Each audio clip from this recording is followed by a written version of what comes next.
So Frida, thank you so much for joining us. Really happy to have you and have a conversation with you.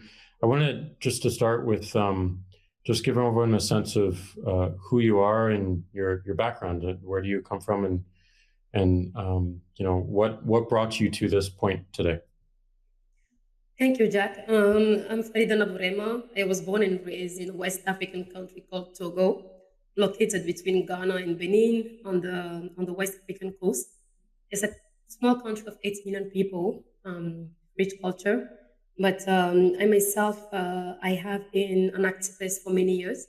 The particularity of my country is that it is ruled by the oldest military regime in Africa. The same family has been in power for the past 55 years. And as a result of that dictatorship, our people and other citizens have faced a lot of violence and continue to have our rights suppressed. So activists like myself have been trying to fight for democracy, rule of law, and justice. And in the past years, as part of my activism, I ended up funding an organization called the Togolese Civil League, which provides support in terms of helping advance the cause of democracy and rule of law in Togo. And what have been some of the biggest struggles and challenges along the way to get to this point? Multiple ones. The first one is the fact that the regime we are dealing with in Togo is extremely repressive. This is a regime that does not hesitate to kill opposition members, to kill activists, to arrest them, to torture them. As a result, for many decades, our organizations and our efforts of mobilization were done completely clandestinely, with people hiding and passing messages across to counter government surveillance and espionage. Eventually, with the birth of the internet, we have seen some change because social media helped us have a voice outside of traditional media that initially excluded dissident voices and allowed us to organize better. But unfortunately, across the line, the regime got better in acquiring resources to extend their repression to the digital space by purchasing spywares that they use to infiltrate citizens' social media platforms or cell phones or computers in order to monitor their conversation. So it became evident at some point that our security was no longer guaranteed in the digital space. So we started trying to find alternatives, not only to organize and communicate, but also to be able to raise resources and pass money through from the diaspora to support the struggle on the ground. You mentioned a bit of my next question in your answer right now, but we're here to talk a little bit about Bitcoin and its use in your work. But even before we get to that, can we talk about the intersection of your work and technology, whether that be the internet, computers, mobile phones? How have these devices and tools been helpful, and how have they not been hurtful, but how have they set you back, or maybe how has the government used them against you? It has its good and its bad, but at the end of the day, I believe that the positives outweigh the negatives. In the early 2000s, we used to send mass text messages to random numbers and call for people to act against the oppression and the abuses of the government. Eventually, thanks to social media, we have moved from using text messages to being able to record live videos, to do digital conversations in shows, to send messages via our devices, etc. So this has contributed massively in expanding our reach. Because back in the days, from our parents' generation, they used to write on papers, on multiple hundreds of papers, and make copies and then distribute pamphlets across the country. And this got many activists arrested because their handwriting was recognized by the government secret service. But our generation didn't have to do that. Technology expanded our reach, but also helped us reach targets beyond the borders of our country. A couple of years ago, nobody would even imagine that in Togo, we are enduring dictatorship. A French-speaking country, small nation that doesn't get much attention outside of our world. But thanks to social media, we have been able to amplify our voices far beyond our borders. So, in addition to that, social media has bridged the gap between the Togolese living in Togo and those in diaspora. And we have hundreds of thousands of Togolese who live in diaspora and are in exile or have become refugees by running away from the dictatorship. And those people are still involved in the struggle for change because they want to go home someday or they want to offer a better country to their nation. So for a long time, it was difficult for those in the diaspora to fully participate in the organizing in the country. But with social media, people are able to do that without really feeling threatened. However, social media and digital tools are also provide an avenue for more repression today. Why? Because our government invests millions of dollars in acquiring surveillance tools. As a result of this, we have some activists who are in prison today because the government infiltrated their phones and were able to access their conversation. But the most dangerous part comes to the financial aspect of it. We're in a country where the government has a tendency of freezing the bank account of activists and dissidents just because they are convinced that if they have money, they will use it to fight them. In addition, they have gone as far as arresting citizens that donated money to social movements. Even those who live in the diaspora and came back were arrested because they were able to trace money they sent to someone who is in the struggle. So it caused a certain fear, and we could no longer use the traditional route of remittance payments because those were literally exposing people. You have to provide your ID to collect the money, and then you need to provide information on the person sending the money, as well as what the money is supposed to be used for. The number of documentation required were all systems in place that allow the government to control exactly who is receiving what and what is the purpose of receiving that money, and even how much money you can send or receive. So it became very necessary for us to find alternatives from passing money to neighboring countries like Ghana and then smuggling cash in Togo. We have now resumed to using other means like Bitcoin. You no longer have to pay the costly fees of sending it to multiple countries before the cash eventually gets home. And that is something very meaningful and very powerful for us because I believe in the coming years, we are going to be in situations where our citizens will be back on the streets like they were a couple of years ago demanding change. And they will need systems like this to help them continue organizing and keep the momentum until they manage to bring an end to their oppressors. You transitioned wonderfully into the next question, which is how did you find Bitcoin in all this, and why? You mentioned a little bit why it's useful, but maybe expand on some of the reasoning you found it and it's useful as a tool to you and your work. Absolutely. I luckily found Bitcoin thanks to the Human Rights Foundation. And to be honest, I spoke to Alex Gladstone in 2018 when I was speaking at the Oslo Freedom Forum. Then I was sharing about some of the difficulties we are having in terms of raising funds and mobilizing resources for our struggle. And then he asked me if I have ever explored Bitcoin. At first, I didn't give it much a thought, but eventually, when he and I engaged in a conversation once again, I asked myself, why not try?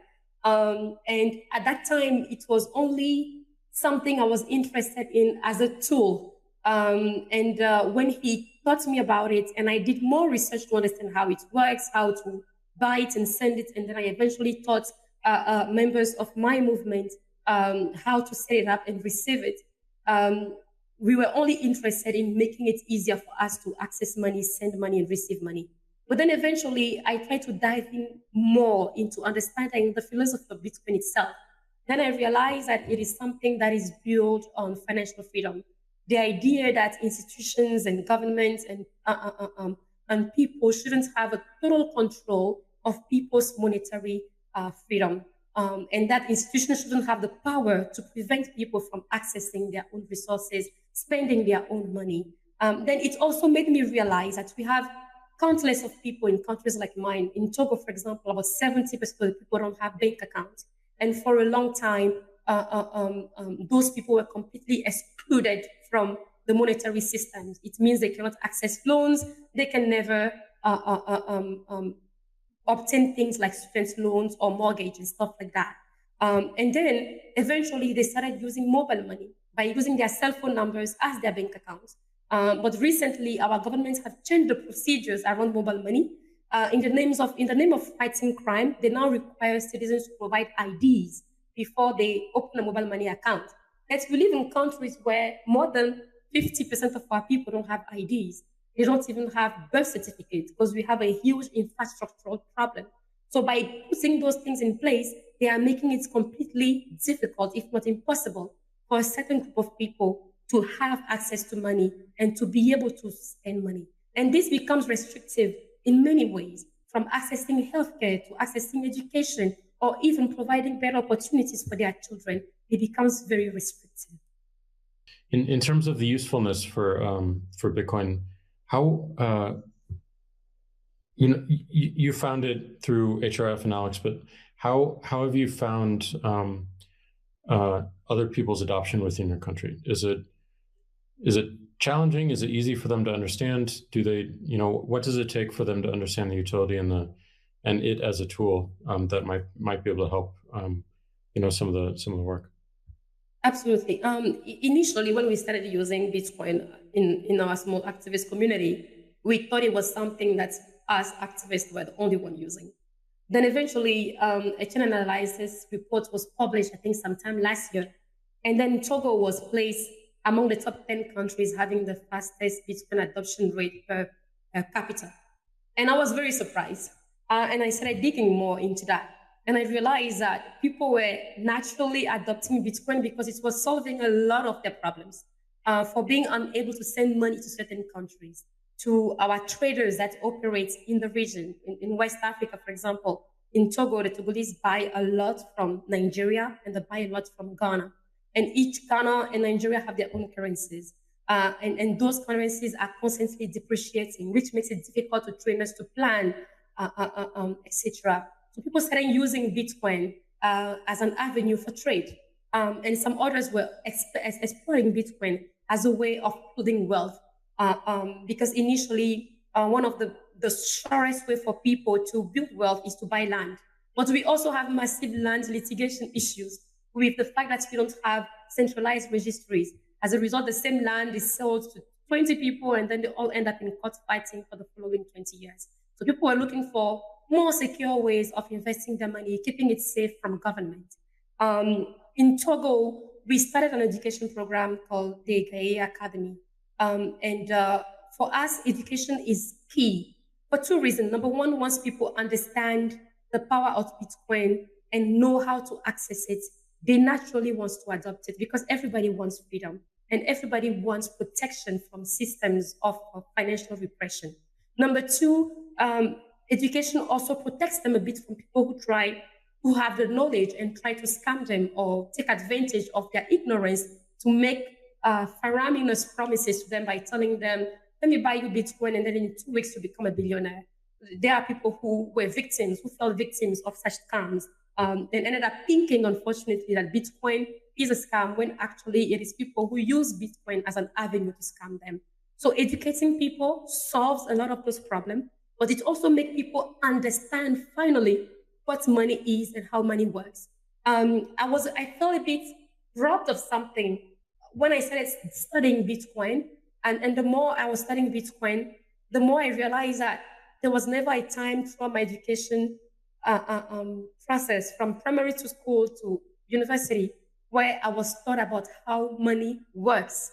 And it is something so powerful, especially for those of us who use colonial currency. Like in my country, we use the CFA, which was imposed during the colonial era by the French government.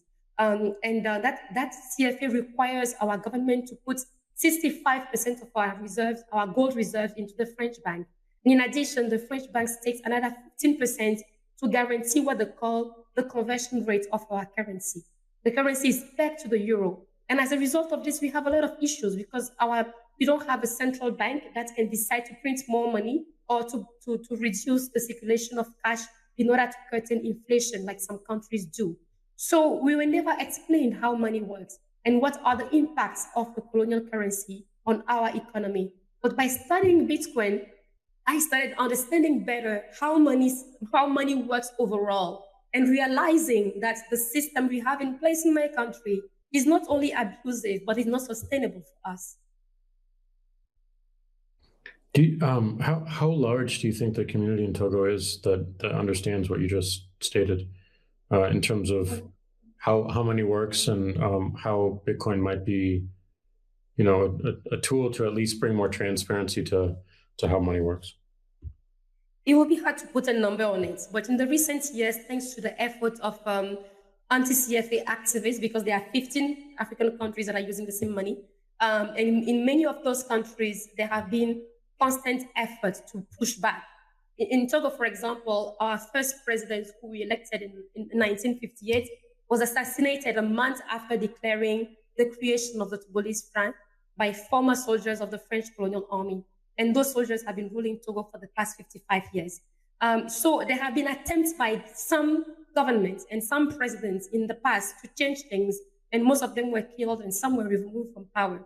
From the citizenry as well, there are people who are aware of how abusive the system works. However, all of us activists that have been fighting for financial freedom and monetary independence did not really know any other alternative than to eventually hope that one day you will have democratic governments that will allow us to create our own currency. But then with Bitcoin, I realized that that procedure, we have started it over 50 years ago, and we are still stuck with those governments because they are highly militarized and extremely repressive. It might take another 20, 10, 30, or even 50 years for us to be able to set up systems that are democratic and accountable to the people, in which we can eventually choose our monetary system. Meanwhile, we cannot continue losing our resources, being impoverished constantly by being forced to use currencies that are not guaranteeing our economic growth.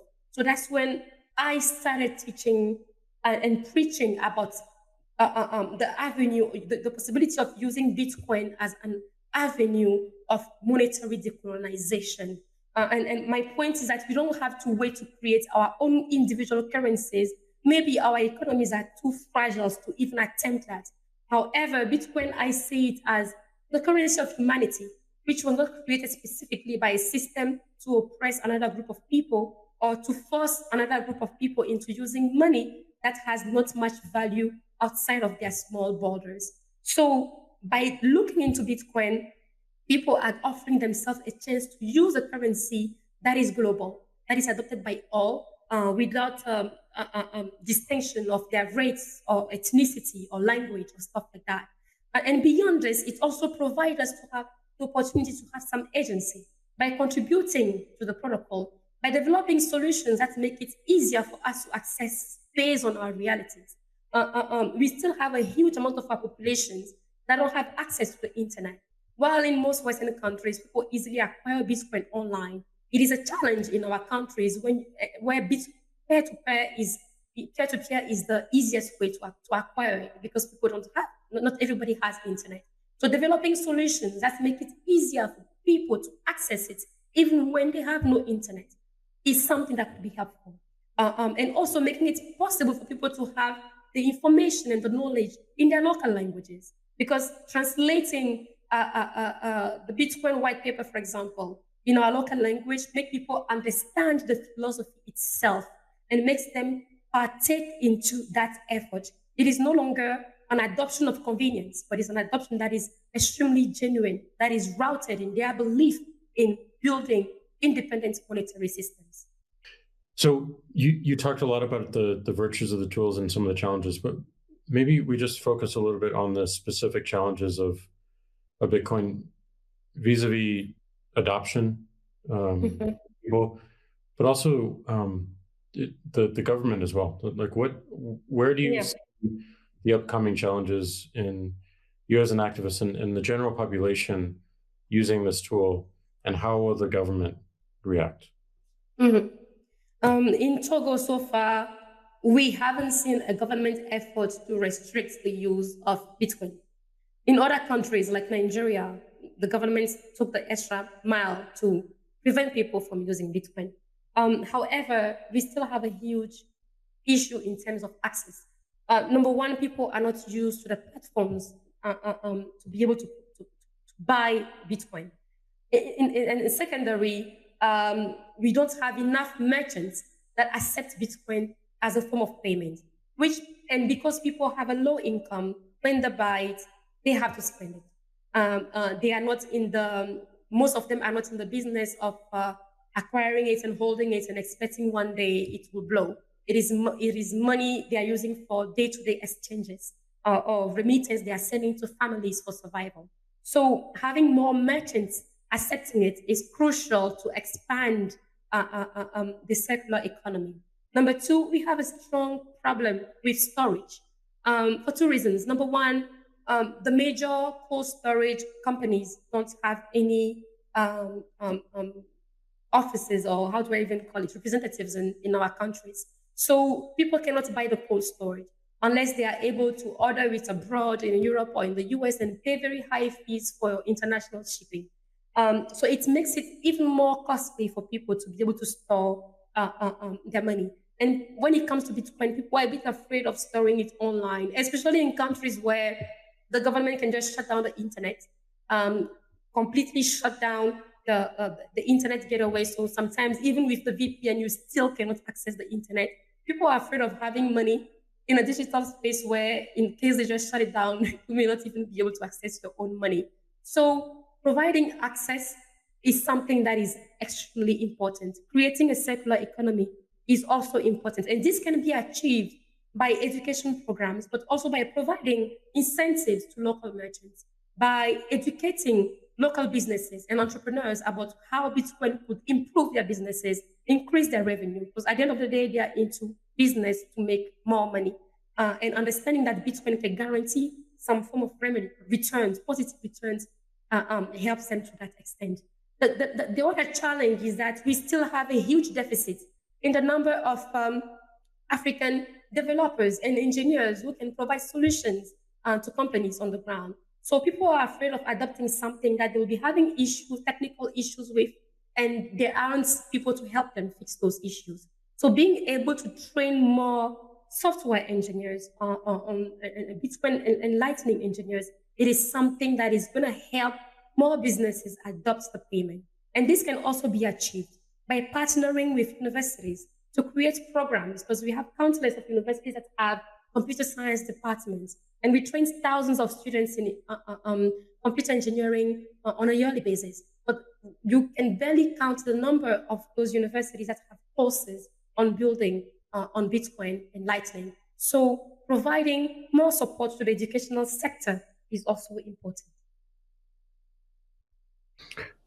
If an activist in Togo or a citizen in Togo were to come to you, or any activist around the world, and ask you where to start with Bitcoin and in utilizing this tool, how would you, where would you, what path would you set them on? I have a lot who come to me. My group, we set up a digital course to make it easy for people who want to have an in-depth understanding of the whole thing. But beyond that, I teach them in a very easy way. I don't know if I'm authorized to say the names of platforms or not, but I can avoid that if you don't need to. But I teach them about which platforms work in Togo to buy Bitcoin. And those platforms provide payment systems that are in multiple range. They can pay by cash or with a Visa card or with mobile money, etc. Then I teach them about downloading a digital wallet or using a device. It can be another cell phone, or if they have the ability of purchasing a cold store where they could move their Bitcoin to after purchasing it. Those are the basics that I teach them. But I also indicate to them that they shouldn't trust people with their Bitcoin. You shouldn't trust, if you're not comfortable trusting your cash with somebody, don't trust them with your Bitcoin. The same applies, because Bitcoin is money. And I try to understand them that before and foremost, you need to know that Bitcoin is money. It is simply money. And once people get that, it's easy for them to get started.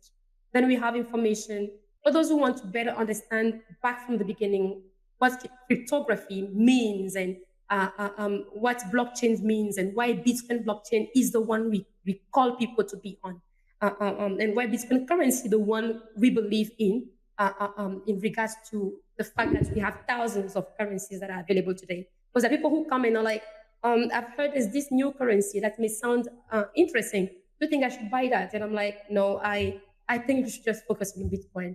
It is more secure, it is more powerful, it is more adopted, and you have higher chances of seeing the value grow, and you not losing your money.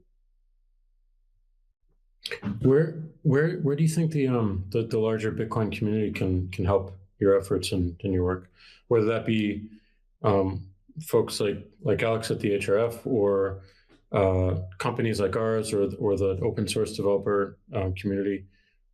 Where do you see the needs for more work and more focus?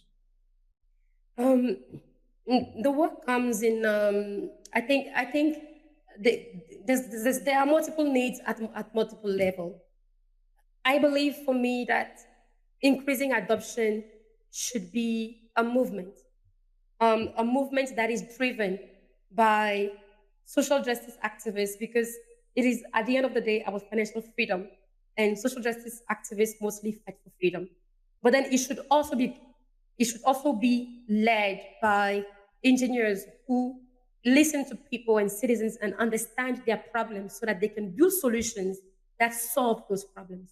The companies like yours or the Human Rights Foundation can help in this process by educating and equipping organizations, activist groups, citizens movements with tools to be able to use Bitcoin for their activism, but also resources to be able to teach people about Bitcoin.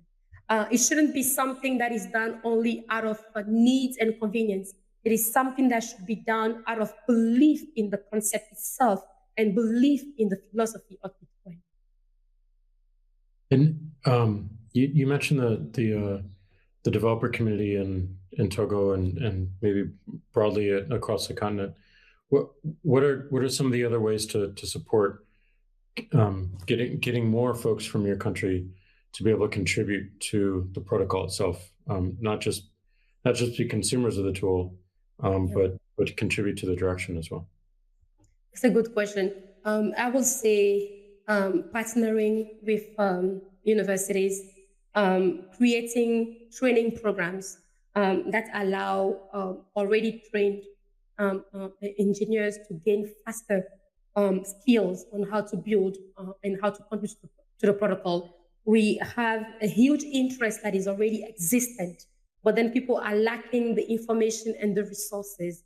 There is also the fact that people from countries like mine, where French is the official language, lack opportunities because almost all of the opportunities to train on Bitcoin and Lightning developing are in English. All the resources are in English. So it becomes a huge barrier for engineers in countries where English is not the national language and people have studied their entire life in a different language. So localization is also important, and diversity matters at the end of the day, because the solutions, as much as it may seem that we all have the same problems overall from Togo to Nigeria or Ghana, there are some specificities based on each country's history and political context.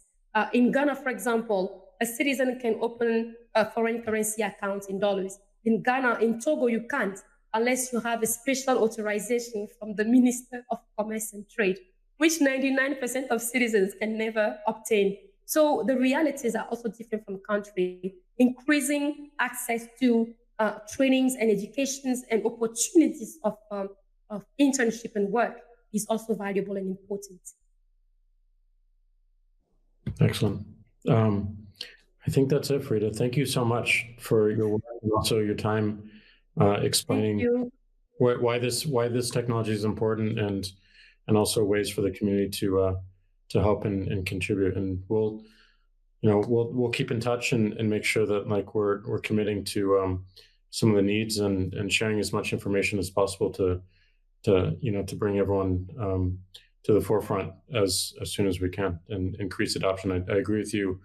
The biggest challenge is just like that common front of increasing adoption and making it usable truly as a way to transmit money in a very free and transparent way. Thank you, Jack. And I'm so sorry my voice sounds horrible. I have a cold, but I hope it was audible. It was So amazing. It was amazing. Thank you. thank You're you. incredible. Thank you Thank so you for much. being available and thank you for doing this. Thank you.